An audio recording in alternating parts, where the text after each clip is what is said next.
Unit 5 की lecture series में 5.2 के बाद 3 स्टार्ट करने से पहले एक चीज़ है जो हमारे लिए जानना बहुत ज़रूरी है। वो क्या चीज़ है जी? That is irreducible quadratic polynomial.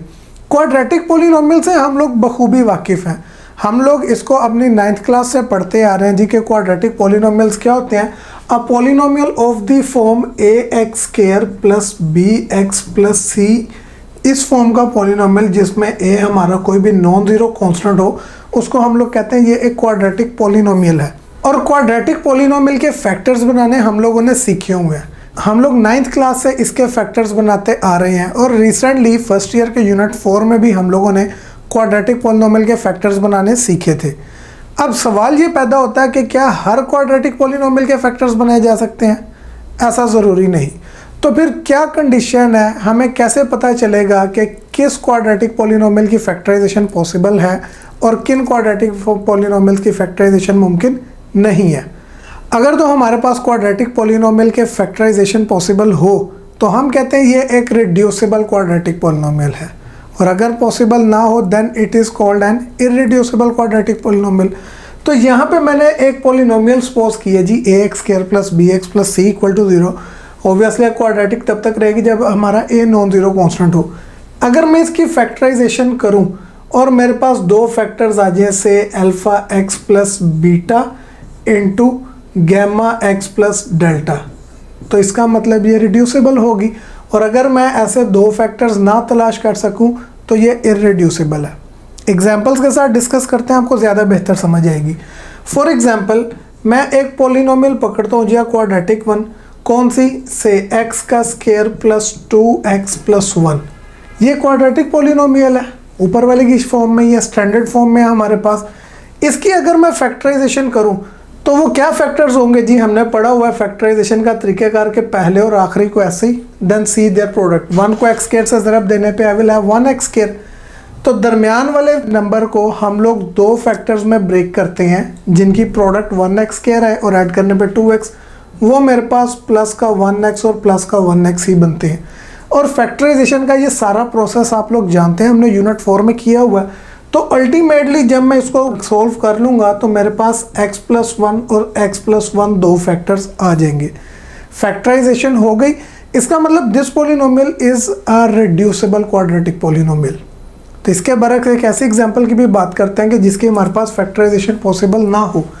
से मेरे पास एक पॉलिनोमियल है जी x का स्क्वायर प्लस x प्लस 1। अब ये एक ऐसी पॉलिनोमियल है जिसमें मेरे पास फैक्टराइजेशन पॉसिबल नहीं है, यू कैन चेक। लेकिन अब बात ये आता है कि हमें कैसे पता चलेगा कि इसकी मुमकिन है फैक्टराइजेशन या इस पॉलिनोमियल की फैक्टराइजेशन पॉसिबल नहीं है। इसका एक बड़ा आसान सा हमारे पास तरीका है। हम इसके लिए अपने क्वाड्रेटिक फॉर्मूला की हेल्प ले सकते हैं।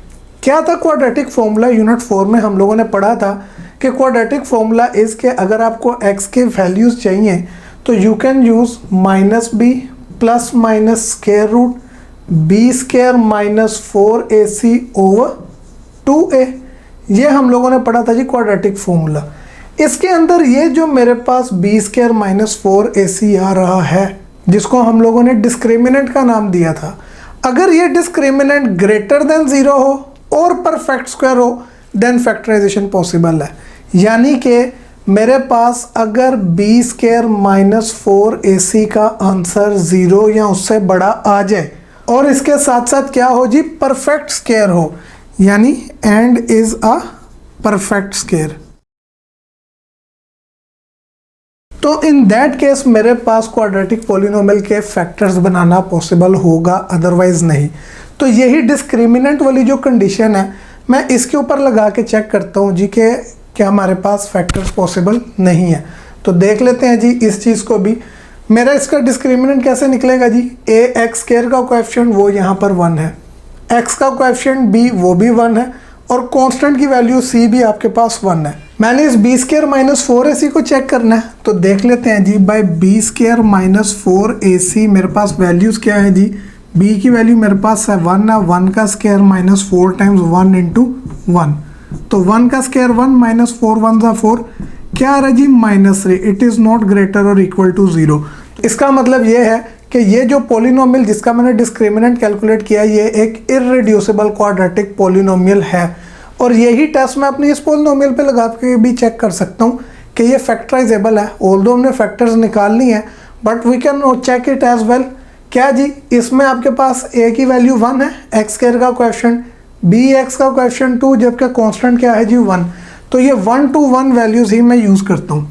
तो बी स्क्वायर माइनस 4ac की ही बात इस पोलिनोमियल के लिए b मेरा क्या है जी 2 है, तो इट विल बिकम 2 का स्क्वायर माइनस 4।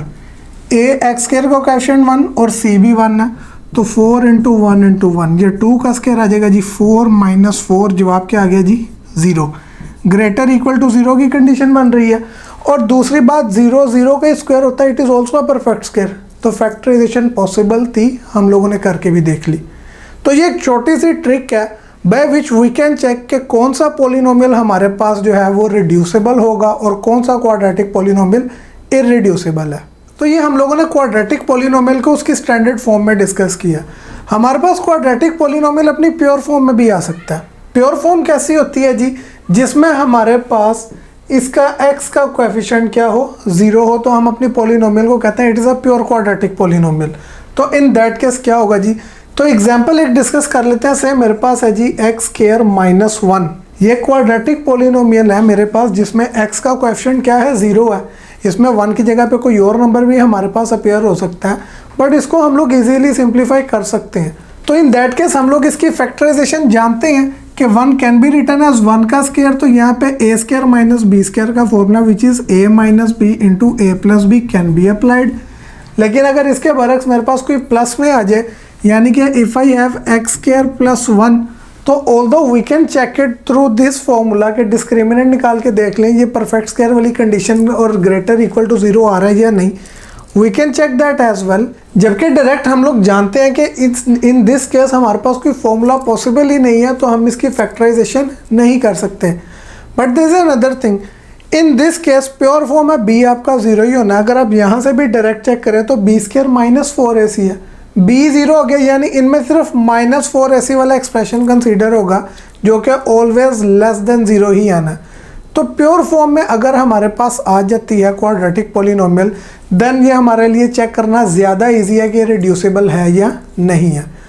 अब यही चीज़ हम लोग इस्तेमाल करने जा रहे हैं जी अपनी एक्सरसाइज नंबर 5.3 में, जहाँ पे हम लोग बात करेंगे जी किसकी, उन रैशनल फ्रैक्शंस की पार्शियल फ्रैक्शन जिनका डिनोमिनेटर मेरे पास इररिड्यूसिबल क्वाड्रेटिक फैक्टर्स के ऊपर कंसिस्ट करता हो, जिसकी जनरल फॉर्म हमारे पास कुछ यूँ बनेगी कि न्यूमिनेटर में कोई पोलिनोमियल है, डिनोमिनेटर में एक लीनियर के साथ मेरे पास क्वाड्रेटिक पोलिनोमियल मौजूद है, but this quadratic polynomial is irreducible, हम लोग इसकी फैक्टराइजेशन नहीं कर सकते।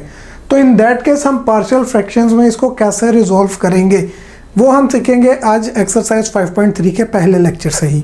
अब यहाँ पे सवाल ये आता है, अगर हमारे पास इररिड्यूसिबल क्वाड्रेटिक पोलिनोमियल अपीयर हो रहा है तो पार्शियल फ्रैक्शन की टाइप चेंज हो रही है। अगर हमारे क्वाड्रेटिक पोलिनोमियल रिड्यूसेबल हो तो इन दैट केस ये कौन सी थी पार्शियल फ्रैक्शन, या टाइप 1 की है या टाइप 2 की है, ये दोनों में से किसी भी टाइप की हो सकती थी। हम लोगों ने इसी तरह का एक क्वेश्चन जिसमें मेरे पास रिड्यूसेबल क्वाड्रेटिक पोलिनोमियल आया था एक्सरसाइज 5.1 में सॉल्व किया था, और वो पहला क्वेश्चन ही था, हियर यू कैन सी। लेकिन क्वेश्चन में मेरे पास है 1/x² - 1, ये तो कोई से लीनियर फैक्टर नहीं है। लेकिन अगर ये लीनियर फैक्टर नहीं है तो हम इसको लीनियर बना सकते हैं। It is actually the formula. किस चीज़ का फॉर्मूला है, हम लोगों ने देखा हुआ है कि x² - 1, 1 को आप 1 का स्क्वायर भी लिख सकते हैं, a² - b² का फॉर्मूला वो किसके इक्वल होता है जी, ये एक्चुअली इक्वल होता है 1/a + b into a minus b, यानी x + 1 इंटू x - 1 की प्रोडक्ट के। तो ये दो मेरे पास लीनियर फैक्टर्स की प्रोडक्ट आ गई है, यानी इट इज़ ऑफ टाइप 1। इसका लिंक मैंने नीचे डिस्क्रिप्शन में भी मेंशन कर दिया, आप इस वीडियो को वहाँ से जाके भी देख सकते हैं कि रिड्यूसिबल क्वाड्रेटिक फैक्टर्स के केस में पार्शियल फ्रैक्शंस कैसे होंगी। तो स्टार्ट करते हैं 5.3 को ही। क्वेश्चन है जी मेरे पास 9x - 7/x² + 1 इंटू x + 3 की प्रोडक्ट। इसमें हमें नजर आ रहा है कि जी डिनोमिनेटर में क्वाड्रेटिक फैक्टर अपेयर हो रहा है, but is it a reducible. ये है जी x² + 1, b इसमें अपेयर नहीं हो रहा। अगर मैं इसको डिस्क्रिमिनेंट से चेक करूँ तो b 0 है, तो बाकी -4ac का प्रोडक्ट लेस देन 0 पे आ रहा है, ग्रेटर इक्वल टू 0 की कंडीशन सेटिस्फाई नहीं हो रही, तो ये इररिड्यूसिबल ही है। हम लोग इसको 5.3 देखते हुए तो कह सकते हैं कि since it is already mentioned तो 5.3 में सारे क्वेश्चन ही हमारे पास इररिड्यूसिबल क्वाड्रेटिक फैक्टर्स के होंगे। But what about the exams, paper के अंदर सवाल आएगा तो वो हम सवाल को याद तो नहीं कर रहे कि ये 5.1 का है, 2 का है या 3, 4 में से किसका है। So we have to check it and as we have seen कि ये एक इररिड्यूसिबल है, 2 टर्म्स के ऊपर है, मेरे पास इसकी फैक्टराइजेशन पॉसिबल ही नहीं है, मेरे पास A square plus B square type कोई फॉर्मूला एग्जिस्ट नहीं करता। तो क्या करेंगे जी, हम लोग इसकी पार्शियल फ्रैक्शन करेंगे फ्रॉम दिस टाइप 3 मेथड। किस तरीके की पार्शियल फ्रैक्शंस होंगी, सॉल्यूशन स्टार्ट करते हैं और देख लेते हैं जी कैसे की होगी। So let's start our solution. Partial fractions करने से पहले चीज़ जो हम लोग चेक करते हैं first of all that is कि क्या गिवन क्वेश्चन एक प्रॉपर रैशनल फ्रैक्शन है या नहीं। डिग्रीज चेक करते हैं उसके लिए, न्यूमरेटर और डिनोमिनेटर। न्यूमरेटर में 9x - 7, x की हाईएस्ट पावर 1 यानी न्यूमरेटर की डिग्री 1 है। डिनोमिनेटर में बात करूं तो x स्क्वायर और x की प्रोडक्ट है जो कि मल्टीप्लाई होने पे x का क्यूब रिजल्ट करेगी, यानी डिनोमिनेटर की डिग्री 3 है। तो इसका मतलब ये एक प्रॉपर रैशनल फ्रैक्शन है। लिखें जी इस बात को।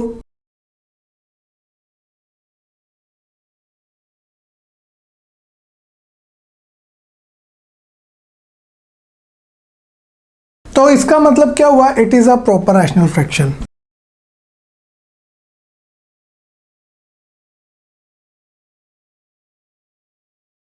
अब ये प्रॉपर रैशनल फ्रैक्शन है, हम लोग पार्शियल फ्रैक्शंस कर सकते हैं।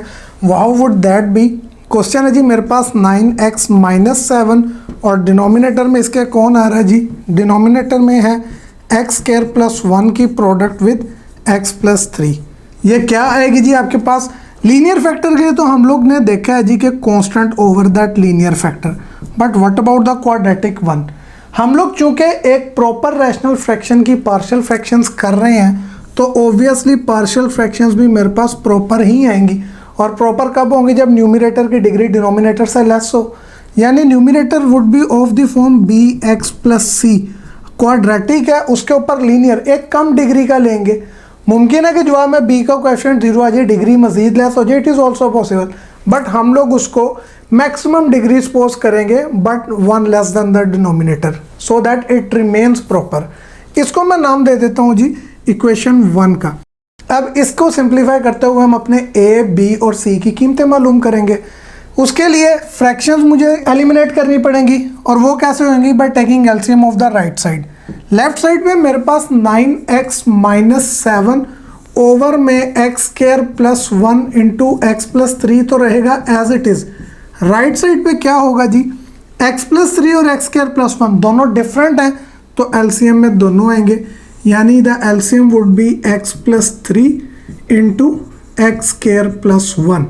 अब यहाँ पे क्या होगा जी, a के नीचे x स्क्वायर प्लस 1 नहीं, वो इधर मल्टीप्लाई, जबकि x plus 3 bx plus c से मल्टीप्लाई होगा, यानी आ जाएगा a into X square plus 1 plus bx plus c की प्रोडक्ट किसके साथ आएगी जी, x प्लस 3 के साथ। नाउ वी कैन सी कि मेरे इक्वालिटी के दोनों साइड्स का डिनोमिनेटर सेम हो चुके हैं, तो जब कोई एक डिनोमिनेटर दूसरी साइड पे जाएगा तो वो मल्टीप्लाई होगा, एंड ऑन मल्टीप्लाइंग ऊपर नीचे सेम फैक्टर होने की वजह से दे विल कैंसिल करने के बाद मेरे पास क्या बचेगा जी, कैंसिल करने के बाद इक्वालिटी की लेफ्ट पे है जी 9x - 7, जबकि राइट पे है a into X square plus 1 plus bx plus c into X plus 3। इसको नाम दे देते हैं जी हम लोग अपनी इक्वेशन नंबर 2 का। और जब भी हमारे पास इस इक्वेशन में जब हम डिनोमिनेटर को एलिमिनेट कर देते हैं, कोई लीनियर फैक्टर मौजूद हो तो हम उसको 0 पुट करते हुए वैल्यूज फाइंड करते हैं। हेयर इन दिस केस मेरे पास x प्लस 3 एक लीनियर फैक्टर आ रहा है, तो इसको 0 पुट करके देखते हैं जी हमारे पास किसकी कीमत निकलती है। तो we will right put x plus 3 equal to 0, और यहाँ से मेरे पास x की वैल्यू क्या आ जाती है, प्लस का 3, दूसरी तरफ जाके माइनस का 3। इक्वेशन 2 में जहाँ जहाँ पे x आ रहा है वहाँ पे -3, तो let's put it. Left side पे जी 9, x की जगह -3 और -7 वैसे ही इक्वल a इंटू एक्स की जगह आ जाएगा जी -3 का square plus 1 as it is, plus bx की जगह पे -3 एंड प्लस का c, जबकि इस x प्लस 3 को हम लोग ऑलरेडी 0 पुट कर रहे हैं। And now do the multiplication, इस प्रोडक्ट में 0 पेयर हो रहा है तो ये सारा तो हो जाएगा 0।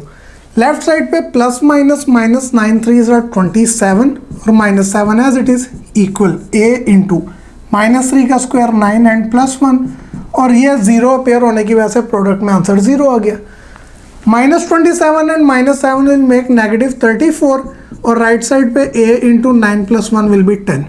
10 a से मल्टीप्लाई हो रहा है 34 के नीचे आके होगा जी divide equals to a। Cutting possible है जी, 2 5 10, 2 1 3, 2 7 14, माइनस का 17/5। मेरे पास a की वैल्यू आ गई जी क्या, -17/5। तो हम लोगों ने अपना पहला कांस्टेंट मालूम कर लिया है। a के बाद अगली बारी है जी b या और c की। तो मेरे पास क्या कोई और लीनियर फैक्टर मौजूद है इक्वेशन 2 में? There is none. तो इसका मतलब क्या हुआ कि मैं किसी और को 0 पुट करते हुए अपने b और c की कीमतें मालूम नहीं कर सकता। Then what will I do now? अब मैं अपनी इक्वेशन 2 को सिंप्लीफाई करूंगा और कोएफिशिएंट्स कंपेयरिंग की तरफ जाऊंगा जैसा कि हम 5.2 में करते थे। तो देख लेते हैं जी इसको फ्रॉम इक्वेशन 2 क्या सिंप्लीफिकेशन है। लेफ्ट साइड पे तो कुछ नहीं, तो 9x - 7, राइट साइड पे a की x² + 1 से प्रोडक्ट वो आ जाएगी जी ax² + a1 a। उसके बाद दिस प्लस bx + c को x + 3 से मल्टीप्लाई, तो पहले bx इन दोनों से मल्टीप्लाई होगा तो bx × x bx² plus bx × 3 will make 3bx। अब c की बारी, c × x will result cx, जबकि c की 3 से प्रोडक्ट क्या आ जाएगी 3c। अब टर्म्स को पावर के डिसेंडिंग ऑर्डर में अरेंज करते हैं सो दैट के कंपेयरिंग थोड़ी इजी हो जाए। लेफ्ट साइड पे तो है जी 9x - 7, राइट साइड पे हाईएस्ट पावर स्क्वायर आ रही है तो ax², इसके बाद bx² और मेरे पास x² में कोई टर्म नहीं, तो I will take x² common from these two. क्या आ जाएगा जी, पहली में से a, सेकंड टर्म में से बचेगा b और x का स्क्वायर आ गया जी कॉमन। इसके बाद x वाली टर्म्स वो कौन कौन सी जी हैं? एक मेरे पास है जी प्लस का 3bx और दूसरा प्लस का cx। इन दोनों में से x को कॉमन ले लेते हैं तो व्हाट विल हैपन जी, पहले में से आ जाएगा जी कौन 3b और जबकि सेकंड टर्म में से प्लस का c और x आ गया जी common. And lastly the constants जो कि प्लस का a और प्लस का 3c बचते हैं आपके पास। अब इसमें से कोएफिशिएंट कंपेयरिंग, पहले b की बात करते हैं। b x² के कोएफिशिएंट में भी आ रहा है और x में भी, तो मैं किसको कंपेयर करके b की वैल्यू निकालूंगा? यहाँ पे b के साथ c मौजूद है विच इज ऑल्सो अननोन, तो I can not compare the coefficients of x। तो फिर x² के कोएफिशिएंट कंपेयर होंगे, लिखें जी इस बात को कंपेयरिंग कोएफिशिएंट ऑफ x²।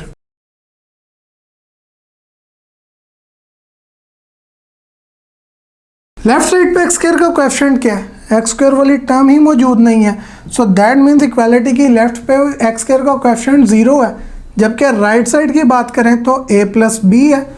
नहीं जी 0 = a + b। a की वैल्यू हमने अभी अभी मालूम किया -17/5, पुट कर दें जी क्या आ जाएगा जी 0 = -17/5 + b, माइनस हो रहा है दूसरी तरफ जाके ऐड हो जाएगा तो b इक्वल आ जाएगा जी प्लस का 17/5। ये मेरे पास दूसरा कांस्टेंट b की कीमत भी निकल आई है।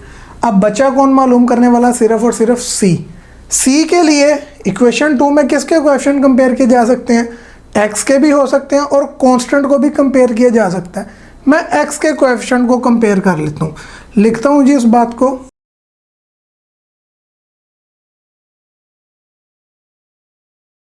x के कोएफिशिएंट कौन कौन है जी? इक्वालिटी की लेफ्ट पे है जी 9 और राइट पे है 3b + c, तो ये आ गया 9 = 3b + c। इसमें b की वैल्यू 17/5 पुट कर दें तो 9 इक्वल आ गया 3 × 17/5 + c। 17 × 3 विल मेक 51, तो 9 इक्वल आ गया जी 51/5 + c। c में ऐड हो रहे हैं, दूसरी तरफ जाके माइनस होंगे, 9 - 51/5 = c। एलसीएम लेंगे आप लोग इसका। एलसीएम आपके पास क्या आएगा जी? इट विल बी 5, तो 5 9s are 45 माइनस का 51 = c, और 45 में से 51 निकालने पे मेरे पास c की वैल्यू क्या आ जाती है? -6/5। तो लास्टली ये मैंने अपना तीसरा कांस्टेंट भी मालूम कर लिया है। अब मेरे पास a, b और c इन तीनों की कीमतें निकल आई हैं। जब ये तीनों वैल्यूज आ गई हैं तो इसको हम इक्वेशन 1 में पुट करेंगे to get our final answer. तो लिखें जी इस बात को put values of A, B and C in equation 1।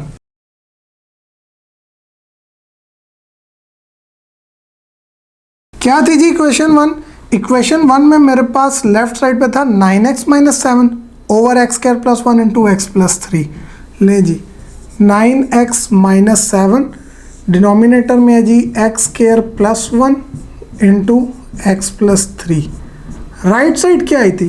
Right side मेरे पास थी जी a over X plus 3, a की वैल्यू माइनस 17 ओवर 5, तो ये आ गया जी minus 17 over 5 over X plus 3। Plus के बाद था जी हमारे पास B X plus C over X square plus 1, b की वैल्यू है 17 ओवर 5, तो ये आ गया जी 17 ओवर 5 एक्स प्लस c की वैल्यू है नेगेटिव 6/5, तो ये हो जाएगा जी माइनस 6 ओवर 5। इस सारे के ओवर में quadratic polynomial x square plus 1 था, तो ये वैल्यूज पुट कर दी। अब न्यूमिनेटर में से मेरे पास 1 ओवर 5 आ रहा है जी common, and this plus minus will make minus. इसकी फ्रैक्शन को भी नीचे मूव करें तो ये आ जाएगा जी माइनस 17, 5 डिनोमिनेटर में आके हो जाएगा एक्स प्लस 3 के साथ मल्टीप्लाई, प्लस इधर इन दोनों न्यूमिनेटर में मेरे पास जो है 1/5 कॉमन आ रहा है। सो बाय टेकिंग दैट 1/5 कॉमन, इधर बचेगा जी 17x and plus minus minus 6, denominator में कौन है जी एक्स स्क्वायर प्लस 1। अब इस 5 को भी डिनोमिनेटर में मूव कर दें तो मेरे पास फाइनली आएगा जी negative 17 over 5 into X plus 3 and plus 5 move कर गया जी डिनोमिनेटर में इंटू एक्स स्क्वायर प्लस 1, और ये 1 से मल्टीप्लाई होने पे 17x माइनस 6, तो ये मेरे पास आ जाती है जी finally the partial fractions for the question number 1।